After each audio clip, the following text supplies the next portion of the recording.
قدرمندو تاسو به کتلو چې په تیر فاسد اداره کې قسمه قسم میډیا فعالو څه دپاره د ښځو د حقوق په نوم برای نام تش په نوم حقوق بشر تش په نوم حقوق بشر اوس اسلامي امارت زمون خویندو ته هغه حق ورکړه تاسو د علی قدر امیر المؤمنین حفظه الله شپږ مادهیزه فرامین مطالعه به کړی وي هغه بالغ حره زمون خور د بدخشان نه واله تر قندهار د هرات او د نیمروز نه واله تر ننګرهار د خوست نه تر مزار په کونج د هیواد کې زما د خور کم حق تلفي کچا وکړه هغې ته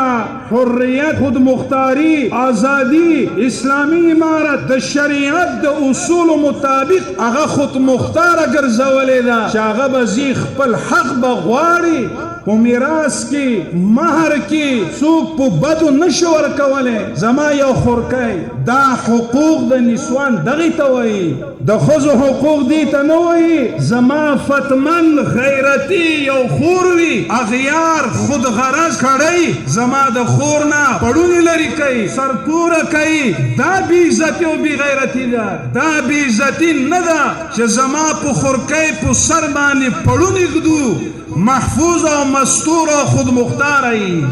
لکه عمر بشب گیری کړی ټولو ته امر دی والی که قمندان دی د شیخ صاحب فرمان دی د شیخ صاحب فرمان دی تفریقی ورکی کړی ټول یو افغانستان دی د شیخ صاحب فرمان دی د شیخ صاحب فرمان دی